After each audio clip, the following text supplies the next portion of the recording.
NEET പരീക്ഷ ക്രമക്കേടിൽ പ്രതിഷേധിക്കുന്ന വിദ്യാർത്ഥികളെയും എംപിമാർ അടക്കമുള്ള ജനപ്രതിനിധികളെയും ആക്രമിക്കുന്ന ഡൽഹി പോലീസ് നടപടിക്കെതിരെ എന്ന മുദ്രാവാക്യമുയർത്തി പട്ടാമ്പി നിയോജക മണ്ഡലം മുസ്ലിം യൂത്ത് ലീഗ് കമ്മിറ്റി കൊപ്പത്ത് പ്രതിഷേധ പ്രകടനം നടത്തി. നീറ്റ് പരീക്ഷാ ക്രമക്കേടിന്റെ ഉത്തരവാദിത്വം ഏറ്റെടുത്ത് കേന്ദ്രമന്ത്രി ധർമ്മേന്ദ്ര പ്രധാൻ രാജിവെക്കുക എന്ന് മുസ്ലിം യൂത്ത് ലീഗ് ആവശ്യപ്പെട്ടു. നിയോജക മണ്ഡലം Muslim League president E Mustafa master ഉദ്ഘാടനം ചെയ്തു. ഇന്ത്യയിലെ യുവത ഇന്ന് സമരരംഗത്താണ്. മുസ്ലിം യൂത്ത് ലീഗിന്റെ കർമ്മഭടന്മാർ രാജ്യത്താകമാനം ഇന്ന് പ്രതിഷേധ പ്രകടനം നടത്തിക്കൊണ്ടിരിക്കുന്നു.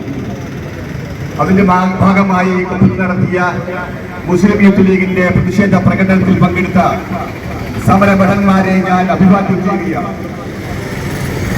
പ്രിയമുള്ളവരെ, ഇന്ത്യയിലെ ഏറ്റവും വലിയ പ്രവേശന പരീക്ഷ 25 ലക്ഷം വിദ്യാർത്ഥികളാണ് ഈ വർഷം നീറ്റ് പരീക്ഷ എഴുതിയത്.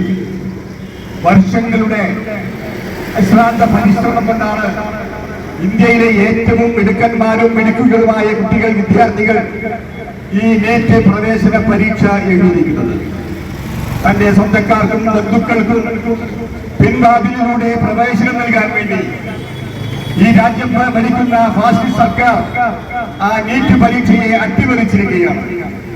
ഇതിനെതിരെയാണ് ജനാധിപത്യ ഇന്ത്യ ഇന്ന് സമരരംഗത്ത് ഇറങ്ങിയിരിക്കുന്നത്. വി കെ ജാഷിർ അധ്യക്ഷത വഹിച്ചു. MSF ദേശീയ വൈസ് പ്രസിഡന്റ് MT അസ്ലം മുഖ്യപ്രഭാഷണം നടത്തി. മുസ്ലിം ലീഗ് ജില്ലാ സെക്രട്ടറി CA സാജിദ്, മണ്ഡലം general secretary advocate Muhammad Ali Mattanthadam, AKM Hanifa, AKM Ali, TP Hasan, Ismail Vilayur, PM Saifuddin, PKM Shefeeq Paruvakkadavu, T Kunhappa Haji, C Abdussalam, Kallingal Mustafa, Nasruddin Melmuri, KM Abdurahman Muthuthala, Mansoor Palathingal, Yusuf Karimpulli, CT Jamsheed, Faisal Poothanayil, Ashiq Vallappuzha, Shafi Varamangalam, Rafi Edathol, Safar Shah Kallingal, C Shefi, KM Rashid, A Rasheed Marudur എന്നിവർ പങ്കെടുത്തു. 21 ലക്ഷത്തോളം സന്തുഷ്ടരായ ഉപഭോക്താക്കളും 2 ലക്ഷത്തോളം തിമിര ശസ്ത്രക്രിയകളും പൂർത്തിയാക്കിയ മലബാറിലെ ഏക കണ്ണാശുപത്രി അൽ സലാമ ഹൈ ഹോസ്പിറ്റൽ റോഡ്, പെരിന്തൽമണ്ണ.